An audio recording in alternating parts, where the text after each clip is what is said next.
from Feeling Loudly. Welcome to my channel if you've never been here. Welcome back if you have been here. Today, I want to do a little July forecast with the tarot. We're going to be consulting tarot and our Archetypes deck by Krans to dig into the themes that are coming up for us collectively this July. We will explore the core themes coming up. We'll explore the gifts and the challenges, and then do a little takeaway message with some added advice for navigating the astro weather and just the energy this month. So if you're chilling, if you're sitting, I recommend relaxing and absorbing. If you're on the go, that's cool too. Let's get into it. Okay.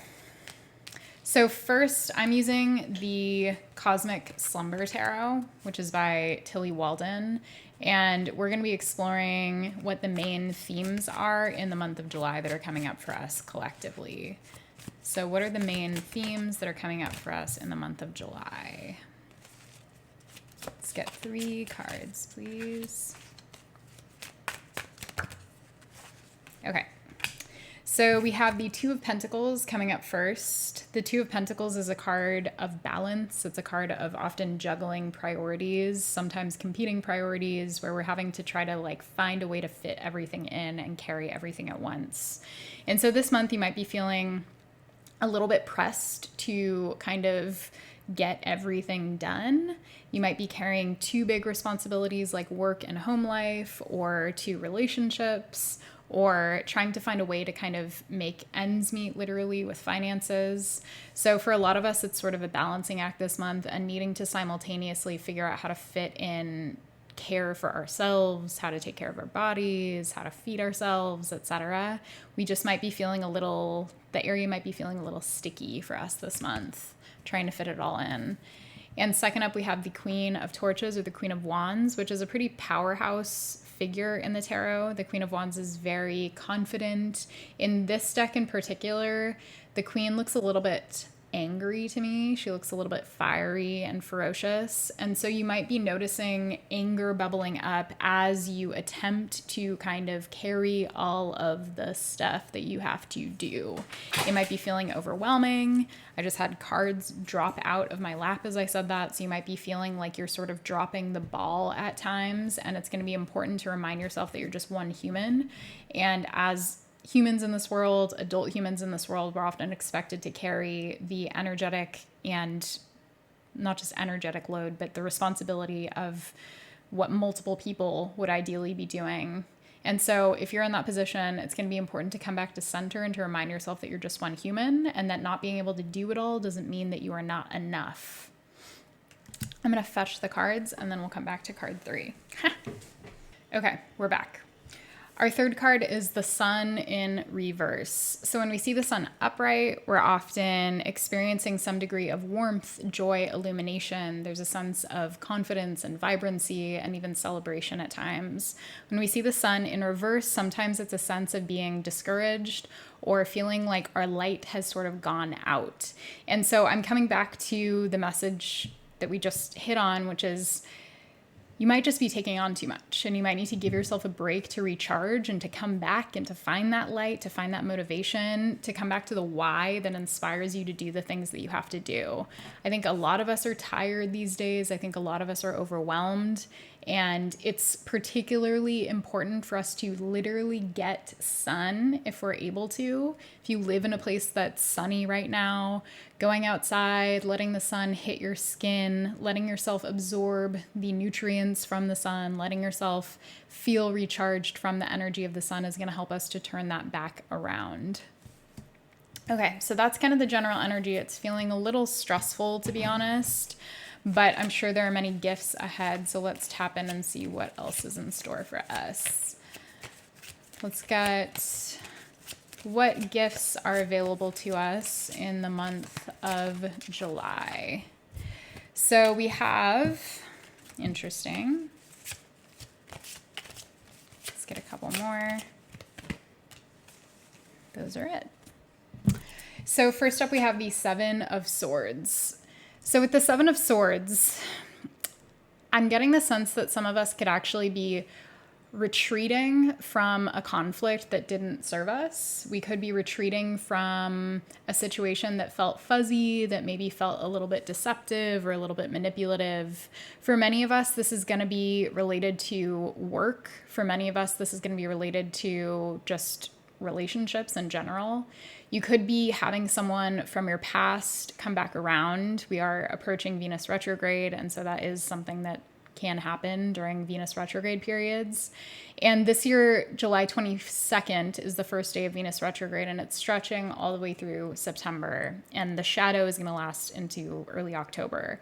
And so this is a big time period where we might have people from the past either cropping up literally, like contacting us or us contacting them, or it could just be that we're revisiting them mentally or emotionally, and we're sort of experiencing ghosts from the past coming up in our energetic field and needing to do some processing, reflection, and integration in order to move forward and carry the lessons and the growth from the relationship without holding on so tightly to the relationship itself.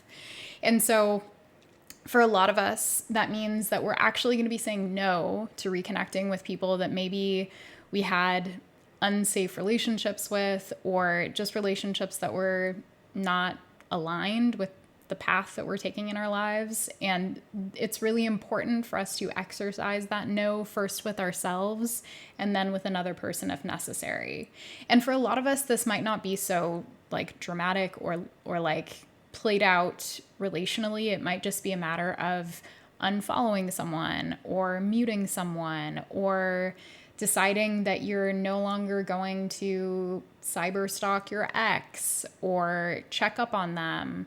And so whatever it is, it feels like we're stepping away from an old energy that we've sort of grown out of, but that part of us is still attached to, because it reminds us not only maybe of someone that we cared about, but the pattern itself reminds us of an old version of ourselves that we're ready to move out of, but we're just not quite sure yet. We're ready, but our mind is like, oh, I'm not sure, I want to stay here.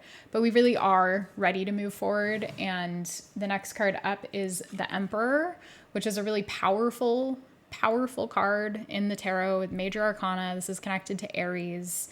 And the Emperor is a very self-guided and sort of self-actualized figure that really moves with intention and force and a sense of personal power. And so stepping forward on your own may be something that you're called to do at some point in the month of July. Stepping forward on your own, and again, stepping away from old connections, or to like come back to the work example, it could be like a contract or a project or a job itself that you're stepping away from because it just feels like it's kind of old news for you and it's not quite aligned with the vision that you have for yourself moving forward. And the Emperor is kind of a going out there and doing it yourself energy. So for some of you, you might be leaving your job and setting out on your own. For many of you, you might be, again, leaving relationships, either ones that you're presently in, or just letting go of past relationships that have sort of like overstayed their welcome in your heart and in your mind. And so the energy of doing it on your own is coming up a lot. And then that is sort of confirmed by the Princess of Torches, which is aka the Page of Wands. And so this is a pretty youthful, excitable, exuberant energy. It's someone who is eager, someone who wants to kind of get out there and do it. Like you can see that this figure is like moving through the flames and they have their wand, but they have this sort of like vivacious, like spirited look on their face. They have this cat that's on their back, and it feels like they're sort of this like team that's just like trudging through these flames and these, I don't even know what's going on in this card, to be honest, but it's intense. It's a little like fiery, but it also has a sort of spirited, fun energy about it. And so that might be the energy that you're stepping into this month as you sort of like keep moving forward and decide that you're more powerful than you previously believed yourself to be. You just had to step into that energy and kind of accept it and see it and own it. So moving on to the challenges that may be coming up for us this month. We already touched on this a little bit, but let's go deeper. What kind of challenges are coming up for us in the month of July. All right, so first up, we have the High Priestess upright. The High Priestess is a very deeply intuitive and spiritually tapped in card and archetype. And it's someone who can be quite mysterious and a little bit withholding, who definitely does not like wear their heart on their sleeve. This is someone who kind of keeps it close to the chest. And so for you this month, what could be happening is you're contemplating how to act on your intuition while also staying in connection and staying in relationship. With the Emperor, we saw you kind of going out on your own, and that was echoed by the Page of Wands, where you're feeling more spirited and wanting to kind of like chase after your personal vision with a little bit more ferocity, for lack of a better word. With the High Priestess, the challenge is how to stay in touch with your intuition and not get carried away by the ego. And also how, again, to remain in connection while not like withholding yourself, withholding your spirit from other people, maybe because you're afraid of going down the same path that you went down in other relationships. Maybe the one that we saw you, or the ones we saw you stepping away from with the Seven of Swords. And so one of the invitations, seeing this as a challenge coming up, is for you to spend time in quiet, to spend time checking in with yourself, checking in with your energy, asking yourself, how do I literally feel right now? What is going on for me internally? And then practicing patience with your feelings, because with all this fiery energy we're seeing, it can be easy to kind of get ahead of yourself, to try to like go 0 to 60 immediately as soon as you make a decision. And the High Priestess wants you to trust your gut, but to also trust the patience of divine timing, to trust in the pace, I should say, not patience, of divine timing, and to practice patience as things unfold in your life. With the Chariot in reverse, this is kind of a similar message. It's suggesting that we're needing to take stock of where we are before we move forward. And so pairing the Chariot in reverse together with the Emperor and with the High Priestess, the sense that I'm getting is that for many of us, we have this vision, we have these plans, we have these decisions that we've made that we're probably pretty excited about. And the Chariot in reverse is asking us to be mindful that we actually have what we need in order to set off on this path.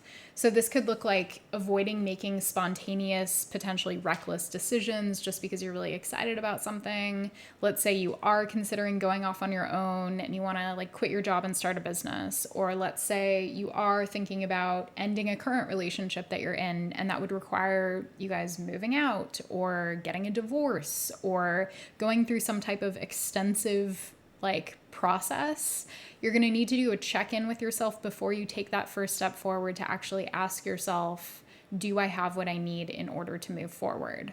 And the answer might be yes. But for a lot of us, there's going to be some extra homework that we have to do to actually prepare ourselves for the path in front of us. And so that does not mean don't take that step. If anything, it just means do your homework, do your preparation so that you can take that step forward. Take a beat, pause, check in, and try to get grounded in the material reality, because it feels like that's particularly up right now. Stuff around finances, stuff around home, etc. And then finally, we have the Eight of Swords in the reverse coming up as another challenge, which often I see the Eight of Swords as self-limiting beliefs and a sort of mental prison that we can get trapped in when we are perceiving ourselves or our reality in a certain way that keeps us stuck, that keeps us from moving forward.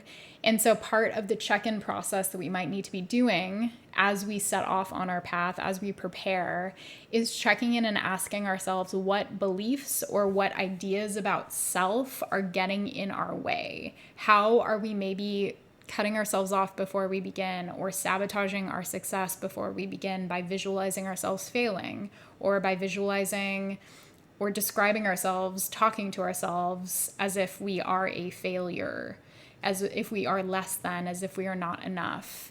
And so a lot of those beliefs around self-worth, around enoughness might be coming up for you to examine before you set off on this new path, and to actually consider planting seeds Maybe it's around the new moon in Cancer to consider planting seeds for the type of, I guess, the way that you want to see yourself. Maybe you want to see yourself through more loving eyes. Maybe you want to see yourself more gently. Maybe you want to see yourself with compassion. Maybe you want to see yourself with pride or confidence. So setting an intention for how you want to alter that vision and in turn alter the way that you speak to yourself could be a really important way to overcome the challenge of these self-limiting beliefs that are coming up this month. Okay, finally, let's get a little more advice, and then I'll pull a general archetype card to see what archetype we are all working with this month. I am dropping cards left and right. Here we go again. Okay, we're back. So our first card for advice is the Seven of Cups in reverse. So there's a need here to let go of maybe some illusions that we have around our circumstances, around, yeah, it's just daydreaming. It's daydreaming energy. It's kind of getting stuck in a space of wishful thinking at times and not fully grounding in what is. And so for a lot of us, we're going to have to come out of a space of sort of being stuck with our head in the clouds and come back down to earth. And that might mean doing a check-in on material things like finances, like health, like body. And I just got really blurry. But the second of cards is the Six of Cups, which is a step down, just one card back from the Seven of Cups. And so with the Six of Cups upright, it's also inviting us into exploration of the way that old themes from childhood are finding their way into our current circumstances. Maybe you had a habit as a kid of dissociating to cope with your reality and sort of going into more of an imaginative space, a daydreamy space. And that's actually a really valuable coping mechanism if you have experienced pain and chaos, to be able to take yourself into more of an energetic space that feels safe and that feels cozy.